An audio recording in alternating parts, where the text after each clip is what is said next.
आइए शुरू करते हैं। राजनीति शास्त्र खंड बा, जिसका नाम है राजनीतिक सिद्धांत। इस क्रम में हम लोगों ने राजनीतिक सिद्धांत के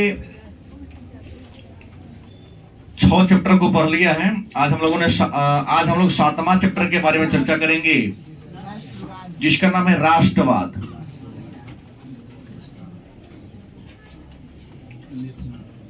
राष्ट्रवाद 2 शब्दों के मिलने से बना है। राष्ट्र प्लस वाद क्या है? राष्ट्र और यहां दे दीजिए वाद। राष्ट्र का मतलब ले सकते हैं देश से, और वाद का मतलब होता है विचार। अपने देश के बारे में, अपने राज्य के बारे में, अपने नेशन के बारे में हम सब की जो सोच है, हम सब का जो विचार है, हम सब का जो आत्मीय लगाव है, उसी आत्मीय लगाव को हम राष्ट्रवाद के नाम से।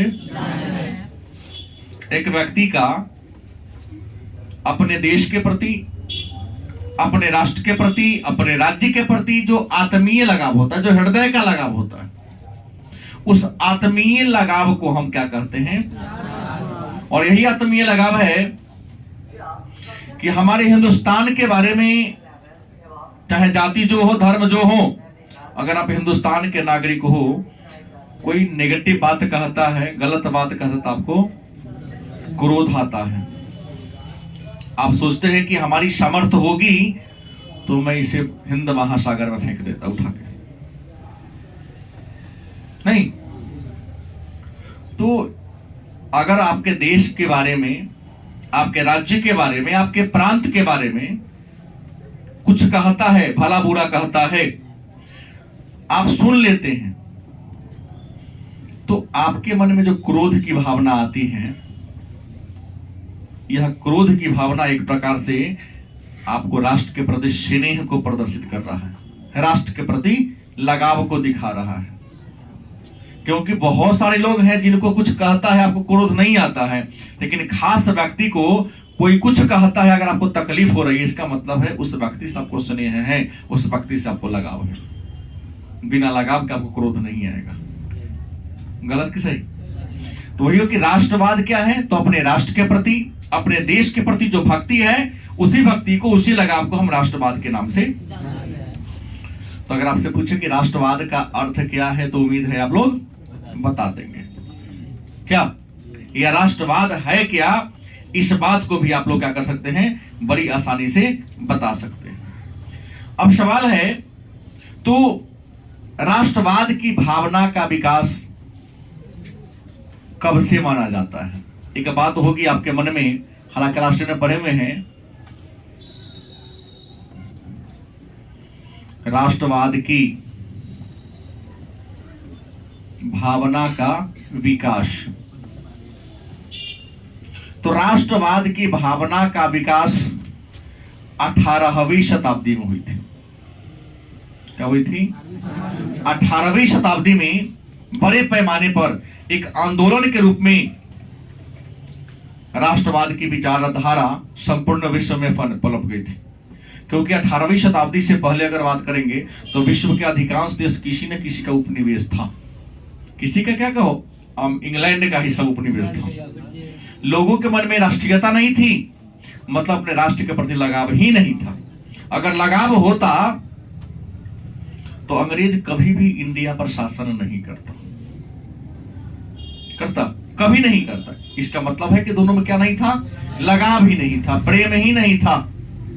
परिणाम यह हुआ कि अंग्रेजों ने धर्म और जाति के नाम पर हम सबको आपस में लड़ाया, और लड़ाकर लगभग 200 वर्षों तक इंडिया पर क्या किया? राज किया, शासन किया। इसके पीछे और भी बहुत सारे रीजन हैं।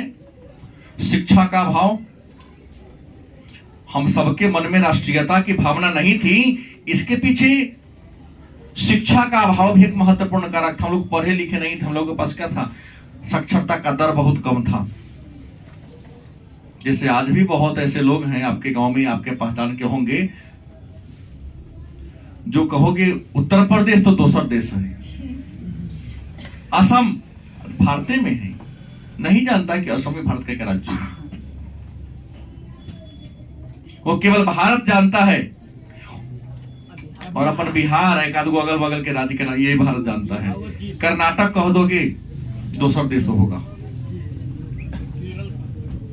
गलत कि सही? तो प्रश्न ये है कि जबकि इतना शिक्षा आज पुरुषों में लगभग 81% साक्षरता है, महिलाओं में 65% के आसपास है, और एवरेज साक्षरता 74.84% है भारत की। गलत कि सही? तब का कहानी कह रहा हूं, और आजादी के समय तो आपको बताया हूं कि भारत में साक्षरता दर क्या था? 17%। मतलब भारत के 100 में से 17 लोग ही साक्षर थे, शिक्षित नहीं थे। साक्षर का परिभाषा होता है जो किसी एक भाषा को पढ़ना और लिखना जानता है। ठीक है? साक्षर और साक्षरता में डिफरेंस है। सामान्यता क्या कहते हैं, दोनों देखे बात है नहीं, लेकिन अंतर है दोनों में। साक्षर और साक्षरता में क्या है? डिफरेंस है। कहो कि साक्षर और साक्षरता में क्या अंतर है? तो किसी एक भाषा को पढ़ा लिखा होना व्यक्ति साक्षर कहलाता है, लेकिन देश के कुल आबादी में पढ़े लिखे लोगों की संख्या को हम साक्षरता या साक्षरता दर के नाम से जानते हैं। इतना डिफरेंस है दोनों में। एक प्रतिशत को बताता है, तो एक संख्या को दिखा दे रहा है। तो प्रश्न शिक्षा का अभाव था, शिक्षा थी नहीं, इसका परिणाम क्या था? हम लोगों में राष्ट्रीयता की भावना हुई आई नहीं। लेकिन राष्ट्रवाद शब्द दिया किसने? तो क्लास 10 में आप लोगों को पढ़ाया गया होगा। उम्मीद है कोई ना कोई बच्चा बता देगा। राष्ट्रवाद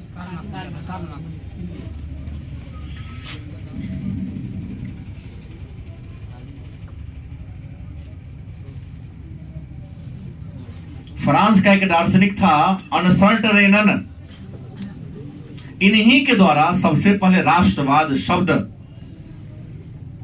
दिया गया कि किसी खास भौगोलिक क्षेत्र में रहने वाले लोगों के सामाजिक, आर्थिक, राजनीतिक और भावनात्मक लगाव के भावना को ही हम राष्ट्रवाद कहते हैं। क्लास 10 में पढ़ा होगा आप लोगों ने कि राष्ट्रवाद क्या है।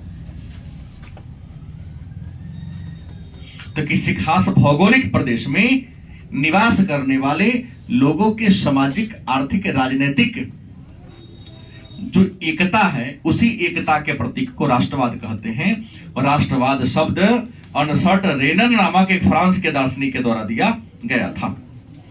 लेकिन आपको बता दें 18वीं शताब्दी में विश्व में छोटी छोटी तो अनेक सारी क्रांतियां हुई थी, लेकिन 2 क्रांति बहुत जबरदस्त हुआ। हम आपको पढ़ाए हैं, लेकिन शताब्दी जो कह रहे हैं इसलिए आपको समझ में नहीं आ रहा है। 18वीं शताब्दी में 2 बड़ी बड़ी क्रांतियां हुई। एक क्रांति मैं आपको बताऊंगा 1776 का अमेरिकी स्वतंत्रता संग्राम।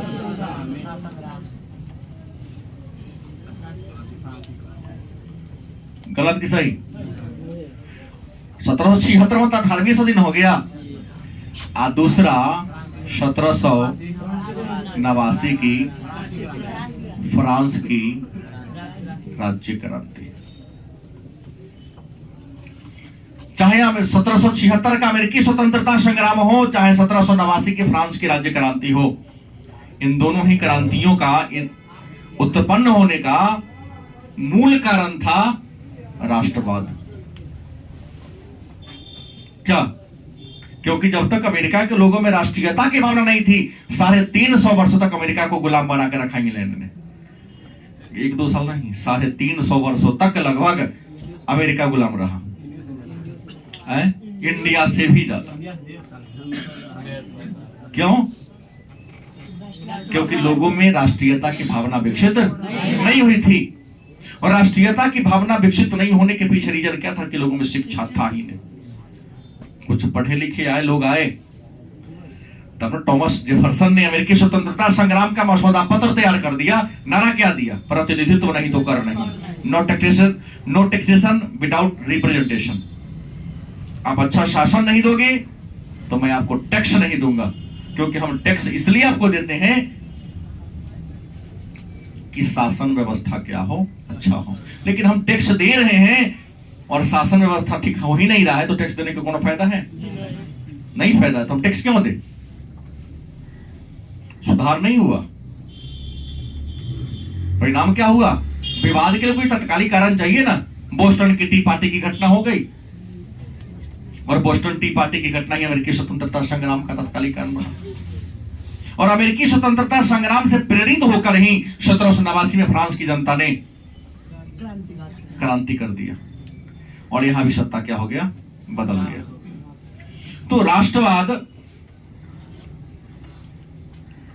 शब्द का प्रयोग अर्नस्ट रेनन ने, राष्ट्रवाद शब्द अर्नस्ट रेनन ने दिया, और राष्ट्रवाद का परिभाषा हमने कहा किसी खास भौगोलिक क्षेत्र में निवास करने वाले लोगों के सामाजिक, आर्थिक, राजनीतिक एकता के, चाहे एकता भावनात्मक हो या संवेगात्मक हो या प्राकृतिक एकता हो, उसको हम क्या कहते हैं? राष्ट्रवाद के नाम से जानते हैं। अब प्रश्न है, राष्ट्रवाद का पहला स्पष्ट उदाहरण 1776 में अमेरिकी स्वतंत्रता संग्राम में देखने को मिला, दूसरा 1789 के फ्रांस की राज्य क्रांति में देखने को मिला। गलत कि सही? और धीरे धीरे यहीं से प्रभावित होते होते एशिया महादेश के देश में भी यह गति पकड़ लिया, और 1857 ईस्वी में इंडिया के सिपाहियों ने भी पहली बार ब्रिटिश सरकार के विरुद्ध, ईस्ट इंडिया कंपनी के विरुद्ध हथियार उठा लिया था, जिसको सिपाही विद्रोह कहते हैं। 57 में आई थी, और उसके बाद देखा देखी और गति आगे पकड़ लिया, और 1919 ईस्वी में महात्मा गांधी का भारतीय राजनीति में प्रवेश हुआ। गलत कि सही? और इस तरीके से प्रवेश हुआ कि गांधी ने देखा कि भाई उससे हथियार से लड़ने में तो हम सक्षम नहीं है,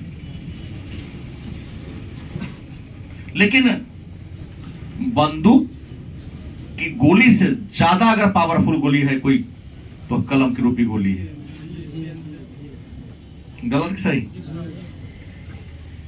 इस बल पेन में जो दम है वह तोप में भी दम नहीं होता है, क्योंकि लिखकर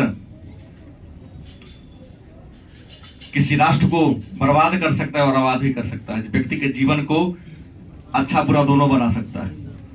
गोली तो केवल मार सकता है, अब पूरे जीवन को अपाहिज बना सकता है।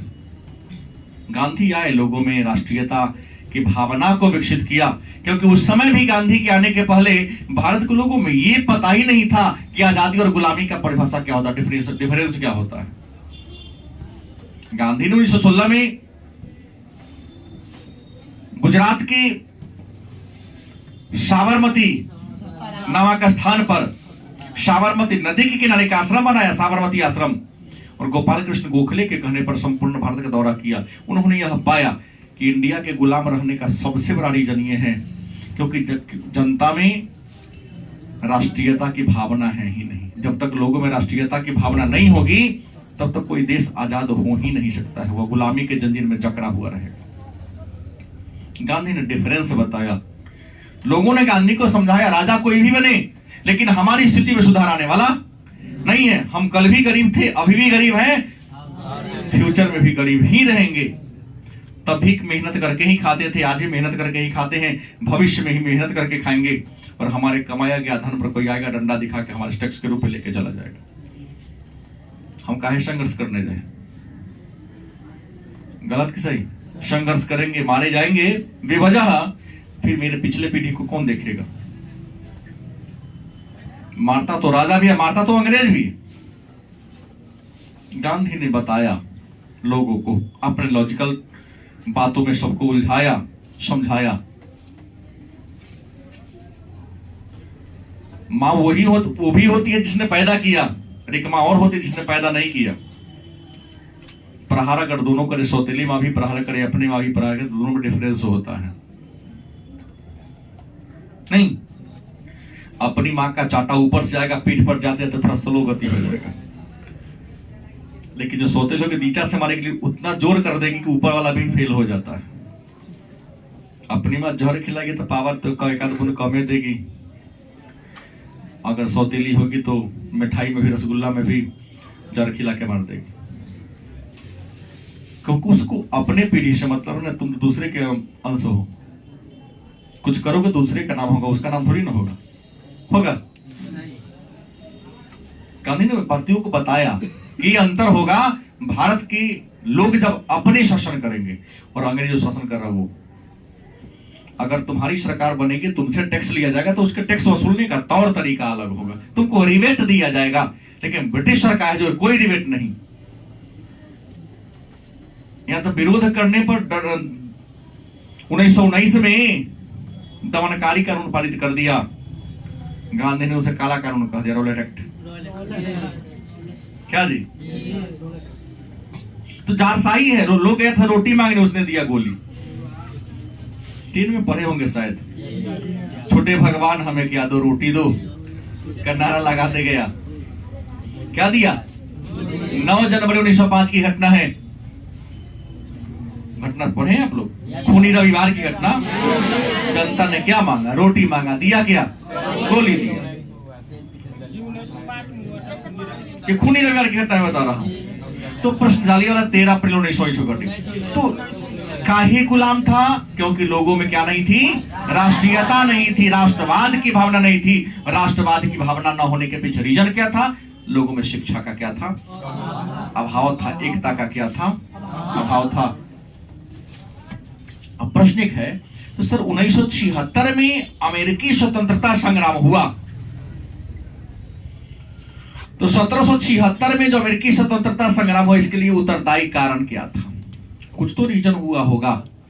के लिए राष्ट्रीयवाद वाली बात तो नहीं बात हो सकती है ना, कि लोगों के मन में राष्ट्रीयता की भावना आई, लोग सड़क पर उतर गए। यही बात तो केवल नहीं हो सकता है। बोलो, यही बात होगा?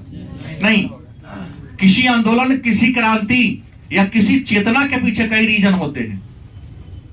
हाँ, एक तत्कालिक कारण होता है जो वर्तमान में घटी होती है, लेकिन उसके बैकग्राउंड में बहुत सारे रीजन होते हैं। वैसे ही अमेरिका के स्वतंत्रता संग्राम के लिए पहला कारण था कि इंग्लैंड वासियों ने अमेरिका के प्राकृतिक संसाधन का और मानवीय संसाधन का अपने हित के लिए दोहन किया था। अमेरिका में जो प्राकृतिक संसाधन था, चाहे वो कोयला हो, लोहा हो, सोना हो, चांदी, और वहां का जो मानव संसाधन था, निग्रो। अमेरिका के मूल निवासी है ना निग्रो, या ये गए तो रेड इंडियन। तो इंग्लैंड ने उन सबका अपने फायदा के लिए यूज किया, और निग्रो या रेड इंडियन को किसी प्रकार का लाभ। दूसरा कारण कि अमेरिका में के इंसान को पकड़ पकड़ के पुर्तगाल के लिस्बन में दास बना के बेचा जाता था। इंसान का क्रय विक्रय कर दिया था। लोगों में चेतना ही आई। तीसरा, लोगों में आर्थिक असंतोष, दिन भर मेहनत करने के बाद भी भरपेट भोजन नहीं मिलता था। चौथा कारण था कि अंग्रेज लोग या यूरोप के लोग अमेरिका के लोगों को हेय दृष्टिकोण से, हीन दृष्टिकोण से देखता था, नीच दृष्टिकोण से। मैं श्रेष्ठ हूं और तुम लोग क्या हो? नीच हो। अंग्रेज भी इंडियन को कहवे करता है, तुम असभ्य हो, मैं क्या हूं? सभ्य हूं। तुम असभ्यों को सभ्य बनाना मेरा क्या है? धर्म है। यही कहकर अपने अगल बगल बैठने, खाने पीने कुछ नहीं देता था। इतना कारण था ही। जात के आधार पर, धर्म के आधार पर खूब भेदभाव करता था, और फूट डालो और राज करो की नीति के तहत अमेरिका की संसाधनों को लूटता था। लेकिन लोगों में क्या आ गई? राष्ट्रीयता की भावना आ गई। और जैसे ही राष्ट्रीयता की भावना आई तो 1776 में क्या कर दिया लोगों ने? क्रांति कर दिया। अब प्रश्न है, तो राष्ट्रवाद के अनिवार्य तत्व क्या है? प्रश्न है, एक नया आएगा कि राष्ट्रवाद के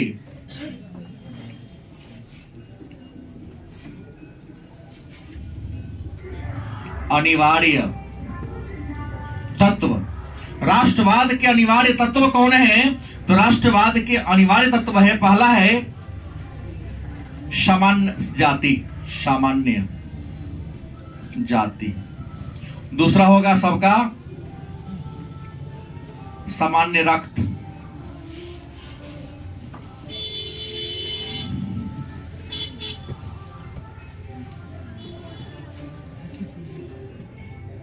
समान भाषा, समान धर्म। राष्ट्रीयता की भावना आप में तब जब विकसित होगी जब जाति क्या होगी,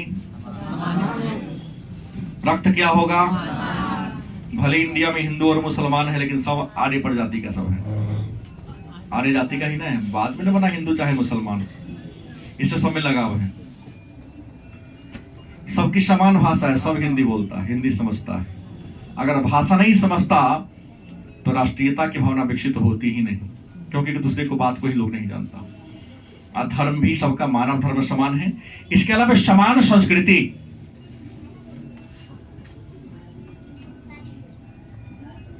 संस्कृति क्या है, उसके बाद समान राजनीतिक आकांक्षा।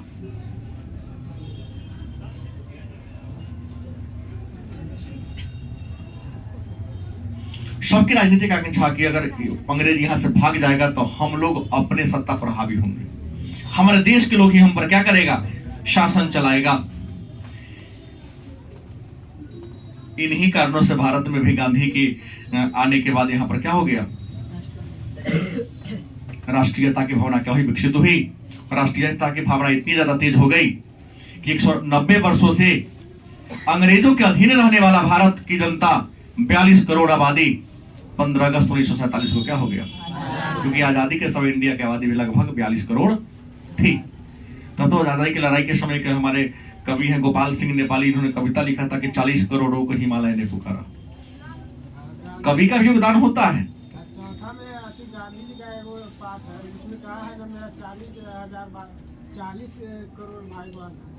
कहा है उन्होंने, आजादी के समय लगभग उतनी आबादी थी। गोपाल सिंह नेपाली आंदोलन के समय लोगों में राष्ट्रीयता की भावना को आगे बढ़ाने के लिए, चरमोत्कर्ष पर पहुंचाने के लिए गीत लिखी थी, कविता लिखी थी, 40 करोड़ों को हिमालय ने पुकारा, क्योंकि हिमालय कुर्बानी मांग रही है। जब तक 40 करोड़ आबादी एक नहीं होगी, ये अंग्रेज रूपीय स्पंज जो भारत को चूस रहा है, सोख रहा है, जोंक बनकर क्या जी इंडिया से जाने वाला। क्योंकि क्रांति के लिए प्रेरणा चाहिए किसी न किसी का। लोग कवियों ने दिया, गांधी ने दिया, सबने दिया, आगे चला। अब प्रश्न है, राष्ट्रवाद के अनिवार्य तत्व को जान गए। अब है राष्ट्रवाद की नई व्याख्या की बात हो रही है। राष्ट्रवाद की नई व्याख्या, आज नया तरीके से लोग राष्ट्रवाद की व्याख्या करने का प्रयास कर रहे हैं। और राष्ट्रवाद की नई व्याख्या क्या है, तो कहता है साझा भाषा, माने सबका भाषा एक हो, रक्त एक हो, और ऐतिहासिक परंपरा यदि सबका क्या हो, मतलब नई व्याख्या कहता साझा भाषा, रक्त और परंपरा और संस्कृति यदि सबका एक है तो क्या हो गया, राष्ट्रवाद का एक परिभाषा है। राष्ट्रवाद को दो तरीके से परिभाषित किया गया है। राष्ट्रवाद की एक परिभाषा मनोवैज्ञानिक आधार पर दी गई, तो दूसरा राजनीतिक आधार पर। राष्ट्रवाद की परिभाषा को दो भागों में बांटा गया, मनोवैज्ञानिक परिभाषा है नई व्याख्या में, दूसरी क्या है, राजनीतिक। राजनीतिक व्याख्या कहता है कि समान भौगोलिक क्षेत्र में रहने वाले लोगों का, समान भौगोलिक क्षेत्र में रहने वाले लोगों को जब आपस में भावनात्मक रूप से लगाव एक हो जाए तो उसे क्या कहेंगे, राष्ट्रवाद कहेंगे। लेकिन कौन सोच है, राजनीतिक सोच है। लेकिन मनोवैज्ञानिक सोच कहता है कि लोगों का समूह जो देशभक्ति के बंधन में आपस में जुड़े हुए हैं, लोगों का समूह जो देशभक्ति के बंधन में आपस में जुड़े हुए हैं, उसको हम मनोवैज्ञानिक आधार पर राष्ट्रवाद के नाम से जानते हैं। अब है राष्ट्र की सीमा का निर्धारण।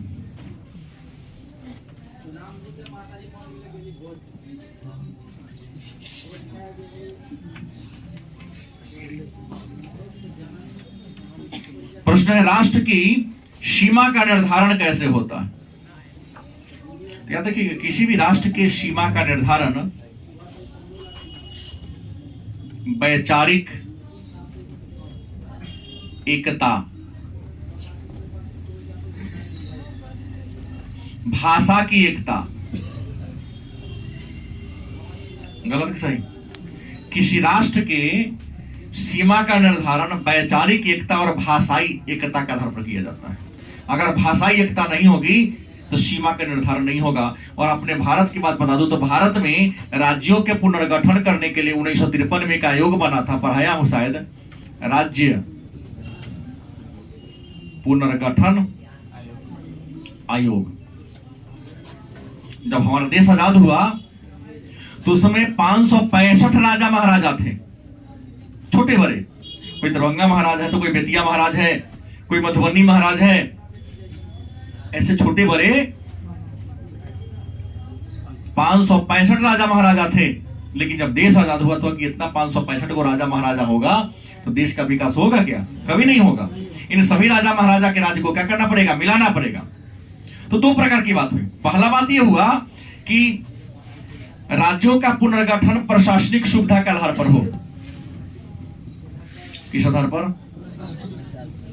प्रशासनिक। पहली बार कहा गया कि राज्यों का पुनर्गठन प्रशासनिक सुविधा के आधार पर हो। नेहरू जी का विचार था। इसका जबरदस्त विरोध श्री रामल्लम नामक व्यक्ति ने किया। कहा कि अगर प्रशासनिक सुविधा के आधार पर राज्यों का पुनर्गठन हो गया तो मैं आमरण अनशन करके प्राण त्याग दूंगा। और 55 दिन भूखे प्यासे रहे। कै दिन? सरकार नहीं माना कि हम तो करवे करेंगे इसी आधार पर। 55 दिन भूखे प्यासे रहे, बेचारा मर गए।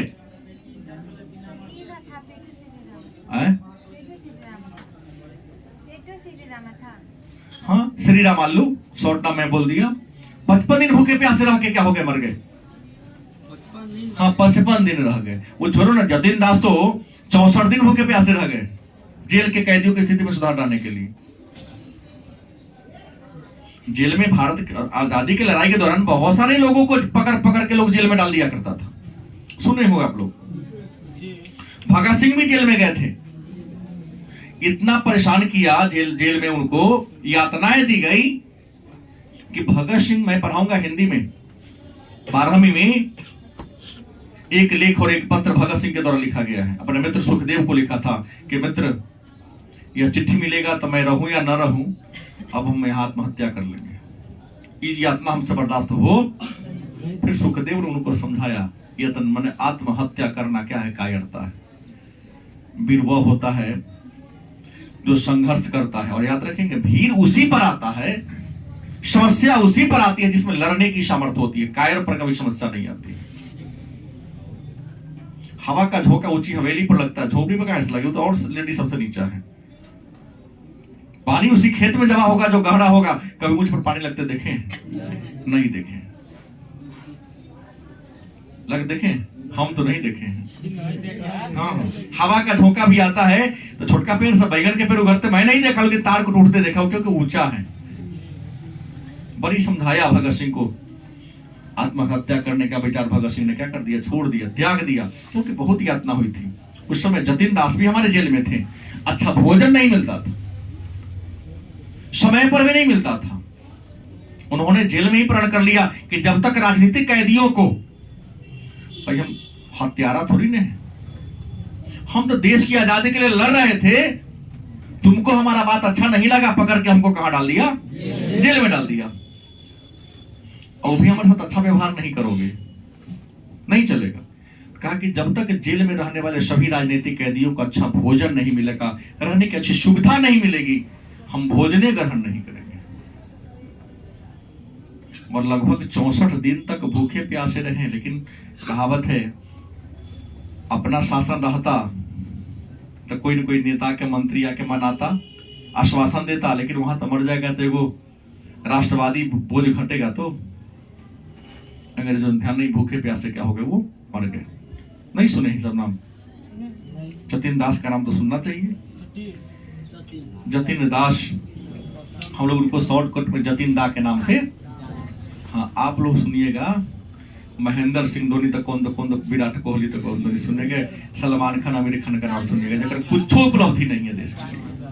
आज ये आमिर खान, कोनो खान, कोहली तब है जब वो जतीन दास थे, भगत सिंह, सुभाष चंद्र बोस थे। नहीं तो किसी के घर में आज चूल्हा चौकी करते रहते, अंग्रेज के बाल बच्चों का बैग पीठ पर लाद के उसके पीछे पीछे जाते, खा लेता था, बर्तन मलते, फिर घरे पहुंचाते।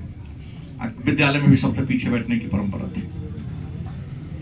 बच्चा अगर पढ़ेगा, इंडियन अंग्रेजों के काल में थी तो क्या था, इंडियन का बच्चा पीछे बैठेगा, अंग्रेज का बच्चा अगले का सीट पर बैठेगा। खाना खाने बैठेगा तो उसको जगह क्या करेगा, पानी रख देगा, साफ करके फिर ये कर देगा, उसको पहुंचा देगा, परेशान नहीं हो। हमारे माननीय नेताजी का के पास भी ऐसा अवसर आया था करने को, उठा के पटक दिए, राज हमारी हुकूमत तुम्हारा।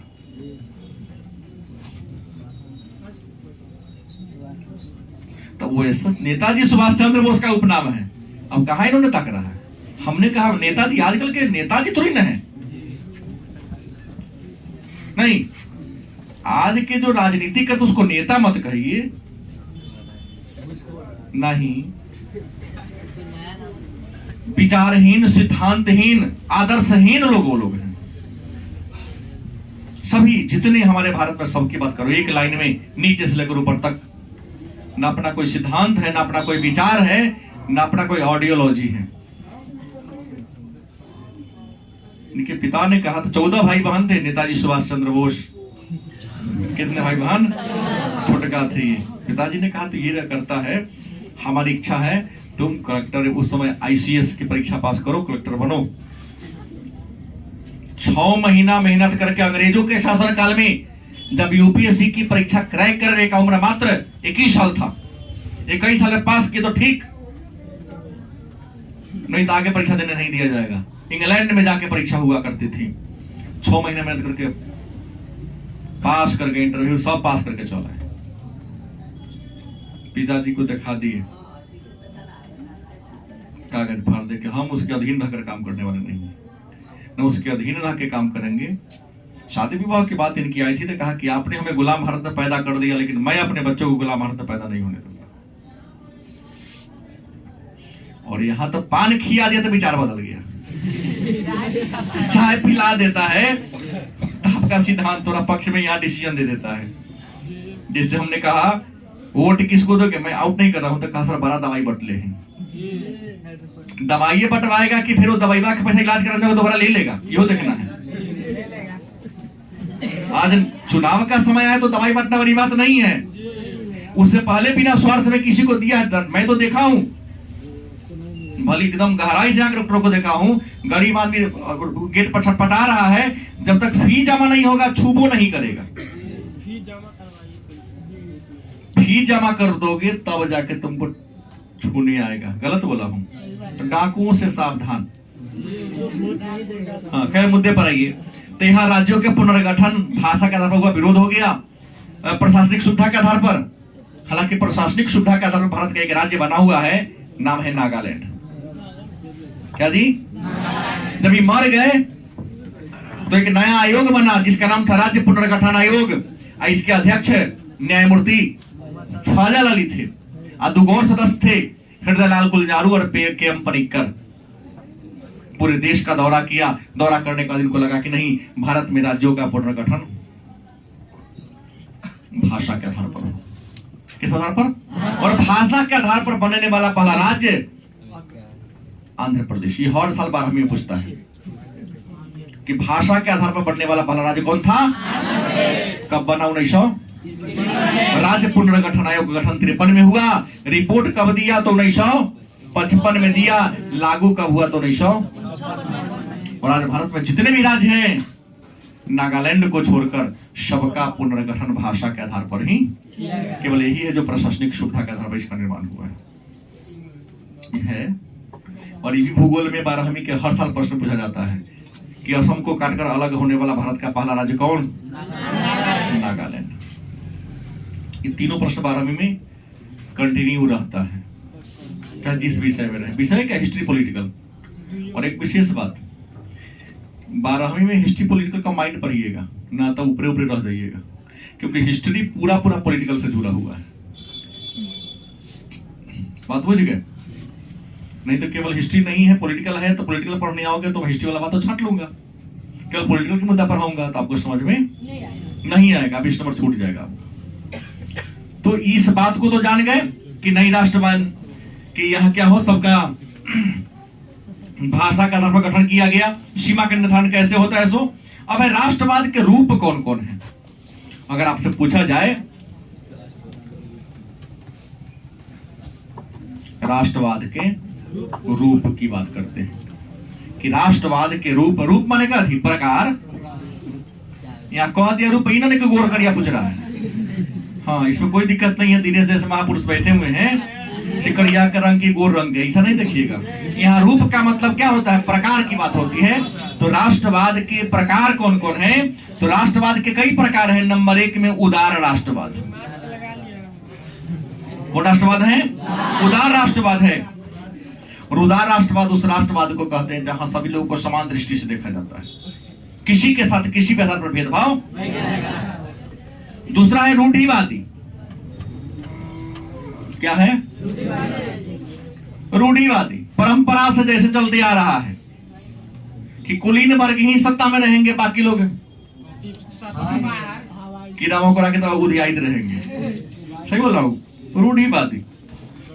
जो परंपरा बन गया है कि शासन करने का अधिकार केवल फलाने को है, नहीं, शासन करने का अधिकार उस व्यक्ति को है जिसमें काबिलियत है, जिसमें योग्यता है, जिसमें क्षमता है, जिसमें सामर्थ्य है। क्या जी, तो नहीं कि हम सामर्थ्यवान है तो हम ही शासन करेंगे। अरे हम सामर्थ्यवान हो सकते हैं ताकत से, पैसा से, लेकिन बुद्धि से तो कोई और हो सकता है ना। सत्ता पर हमेशा बुद्धिमान लोगों को मिलना चाहिए, जो सबको मिला जुला के चल सके। रूढ़िवादी कहता कि नहीं, जो पहले से उसी को रहने, जैसा व्यवस्था पहले से चलती आ रहा था वैसा ही चलने दिया जाए। तीसरा कहता विस्तारवादी।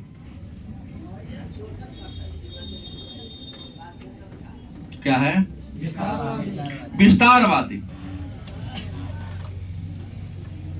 चीन इस नीति को भरोसा कर रहा है, अगल बगल के छोटे देश को हड़प ही लेता है, जैसे 1969 में तिब्बत को हड़प लिया।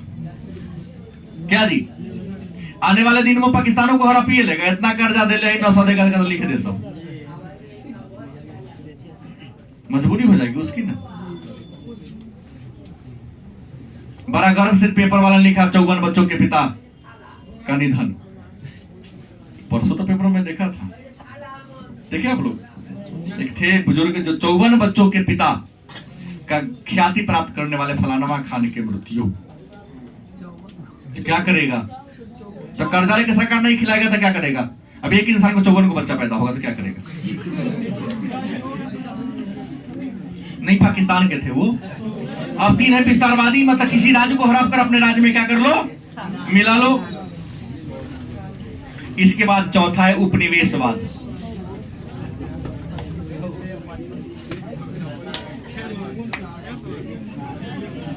उपनिवेशवाद मतलब किसी गरीब देश जो प्राकृतिक संपदा से क्या हो, संपन्न हो, समृद्ध हो, उस पर अधिकार कर लो, को उसके अपने अधीन क्या कर लो, मिला लो।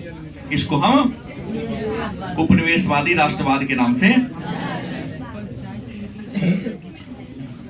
अब एक नया बात आता है, राष्ट्रवाद तथा बहुलवाद। अब बहुलवाद, राष्ट्रवाद क्या कहता है, जो हर दृष्टिकोण से एक हो, भावनात्मक रूप से, सांस्कृतिक रूप से, भाषा के रूप से, सभी दृष्टिकोण से यदि ये कहें तो बहुल राष्ट्रवाद कहलाता है, सॉरी राष्ट्रवाद कहलाता है। लेकिन राष्ट्रवाद और बहुलवाद में क्या अंतर है, तो सबके विचार को एक करके सभी विचारधाराओं को समान रूप से मिला देना ही क्या कहलाता है, बहुलवाद कहलाता है। और आज का जो राष्ट्रवाद है वह बहुलवाद का ही स्वरूप देखने को मिलता है। लेकिन राष्ट्रवाद का कुछ विद्वानों ने आलोचना भी किया है। आलोचना ये किया है कि आज राष्ट्रवाद के नाम पर अराजकता को फैलाया जा रहा है, राष्ट्रवाद के नाम पर लोगों में विद्वेष फैलाया जा रहा है, राष्ट्रवाद के नाम पर आज व्यक्ति का शोषण भी किया जा रहा है। गलत सही?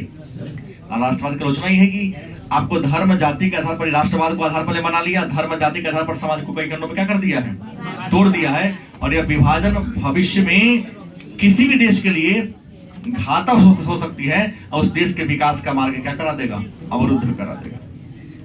ठीक है।